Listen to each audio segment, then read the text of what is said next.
پیارے دیوانوں، ایک مضمون میرے دوست نے مجھے بھیجا، میں آپ کے سامنے اس کو پہلے پیش کرنا چاہتا ہوں، اور میں اپنی ماں اور بہنوں کی بھی توجہ چاہتا ہوں۔ آج کتوں کی طرح لوگ بھونک رہے ہیں کہ پیغمبر اسلام صلی اللہ علیہ وسلم نے 25 سال کی عمر میں 40 سالہ خدیجہ سے کیسے نکاح کر لیا۔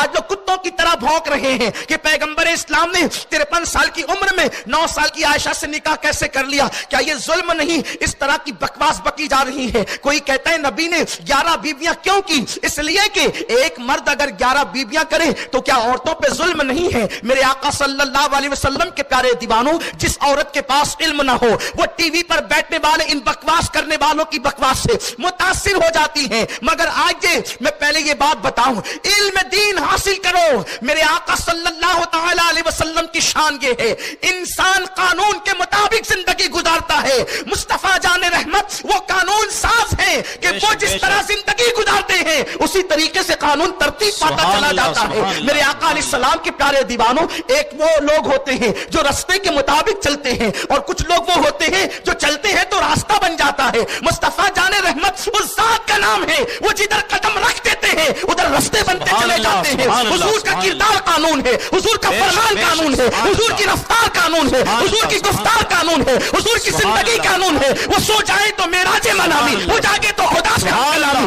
ان کی شان بڑی بے مثال ہے۔ میرے آقا علیہ السلام کے پیارے دیوانوں، 25 سال کی عمر میں وہ 40 سالہ بیوہ سے نکاح اس لیے کرتے ہیں تاکہ دنیا کو پتا چل جائے کہ بیواؤں کو سہاگن بنانے کے لیے محمد رسول اللہ تشریف لائے ہیں۔ اور 53 سال کی عمر کے اندر 9 سال کی عائشہ سے نکاح اس لیے کیا جاتا ہے۔ ابھی تو روایت کو درایت پر پرکھنا باقی ہے، لیکن اگر لوگ اسی پر متفق ہیں تو سنیں، 9 سال کی عمر کی عائشہ سے نکاح 53 سال کی عمر میں اس لیے کیا جاتا ہے۔ ایک مرتبہ میری سگی بہن سے کسی خاتون نے ایک پردے کا مسئلہ پوچھا، میری بہن کو مجھے کہنے کی ہمت نہ ہوئی وہ پردے کا مسئلہ کہ اپنے بڑے بھائی سے پوچھ سکے، تو میری بہن نے میری بیوی کو کہا، اور میری بیوی کو پھر میں نے پورے مسئلے کی تفصیل سمجھائی۔ آپ سے پوچھنا چاہتا ہوں، مجھ جیسے گرے پڑے اور گنہگار انسان سے جب میری سگی بہن اتنی حیا کرتی ہے تو جو رسول جانے حیا بن کر آیا ہو ان سے لوگ کتنی حیا کرتے ہوں گے، اور وہ لوگوں سے کتنی حیا کرتے ہوں گے۔ اللہ کے حبیب صلی اللہ علیہ وسلم نے 9 سال کی عائشہ سے نکاح اس لیے کیا کہ اس سے پہلے جتنی خواتین نکاح میں آئی یا تو کوئی طلاق شدہ تھی یا تو کوئی بیوہ تھی، اور بڑی عمر کی عورتیں تھیں۔ بڑی عمر کی عورتیں کبھی کبھی بھول جاتی ہیں، اور عورتوں میں بھولنے کا انداز ہوتا ہے، عورتوں میں بھولنے کی طبیعت ہوتی ہے، کیونکہ روٹی انہوں نے پکانا ہے، کپڑے انہوں نے دھلنا ہے، پانی انہوں نے بھرنا ہے، سارے کام انہوں نے کرنے، بچوں کو انہوں نے سنبھالنا ہے، اس لیے عورتیں بھول جاتی ہے۔ اب آپ مجھے بتائیں، جس رسول کی زندگی کے بارے میں کہا گیا لقد کان لکم فی رسول اللہ اسوۃ حسنہ، تمہارے رسول کی زندگی میں تمہارے لیے بہترین نمونہ ہے، تو کوئی اٹھ کر کے کھڑا ہوتا گھر میں کیسے زندگی گزاروں یہ تو نہ خدیجہ نے بتایا، یا خدیجہ کچھ بھول گئی انہوں نے کچھ بھولا تو ام سلمہ نے بتایا، ام سلمہ بھول گئی تو سودا نے بتایا، لیکن یہ ساری چیزیں مجھ تک تو نہیں پہنچ سکی۔ اب بتاؤ میں فلاں چیز پر کیسے عمل کروں؟ میرے پیارے آقا علیہ السلام کے پیارے دیوانوں، اگر نبی کی ایک ہی بیوی ہوتی تو لوگ کہتے پتہ نہیں کتنا یاد رکھا کتنا بھول گیا، اور جو پہلی بیوی تھی وہ تو 4 بچوں کی ماں بنی ہے، بلکہ 6 بچوں کی ماں بنی ہے نکاح کے بعد، تو بچوں کو پالا، اور صرف 15 سال تک کے رسول پاک صلی اللہ علیہ وسلم کی نبوت کے اعلان کے بعد صحبت میں رہی۔ اب آپ مجھے بتائیں میرے پیارے آقا صلی اللہ علیہ وسلم کے پیارے دیوانوں،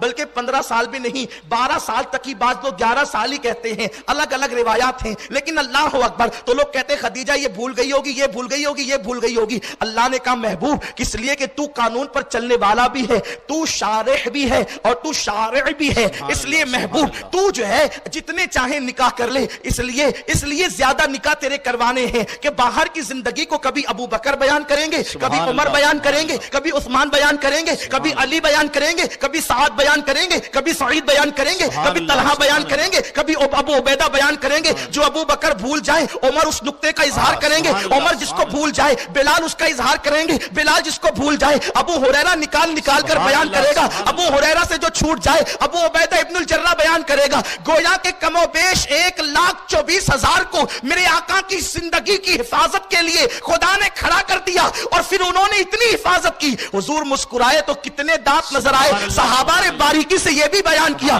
حضور چلے اور اس کے بعد غصے میں آ گئے تو غصے کی حالت میں چہرہ کس طرح سرخ ہوا, صحابہ نے اس کو بھی بیان کیا. صحابہ یوں کہتے ہیں جب حضور غصے میں آتے تو چہرہ گلاب کی طرح کھلنے لگتا. حضور علیہ السلام کے غصے کی کیفیت کو بھی بیان کیا. حضور علیہ السلام کی رگیں جو پھولتی تھی اس کی کیفیت کو بھی بیان کیا. حضور نے کبھی مسکرایا تو دانت نظر نہیں آئے, صحابہ نے اس کو بھی بیان کیا. کبھی داڑھیں نظر آئی, اس کو بھی بیان کیا. حضور نے مذاق فرمایا, صحابہ نے اس کو بھی بیان کیا. حضور کی آنکھوں میں آنسو آئے, صحابہ نے اس کو بھی بیان کیا. گویا کہ ایک ایک ادا 1,00,000 کم و بیش 24,000 صحابہ اس پر تعینات کر دیے گئے اور انہوں نے حفاظت کی. لیکن اللہ اکبر, یہ سب تو باہر کی زندگی بیان کر رہے تھے. اگر ایک ہی خدیجہ ہوتی یا ایک ہی ام سلمہ ہوتی تو بتاؤ حضور کی زندگی گھر کی کیسے باہر آتی. تو کوئی بھول جاتی تو کوئی بتاتی. میرے اللہ نے کہا حبیب 11 نکاح کر, جس کو خدیجہ بھول جائے گی اس کو ام سلمہ بیان کرے گی, جس کو ام سلمہ بھول جائے گی اس کو سودا بیان کرے گی, جس کو سودا بھول جائے گی اس کو جویریہ بیان کرے گی, جس کو جویریہ بھول جائے گی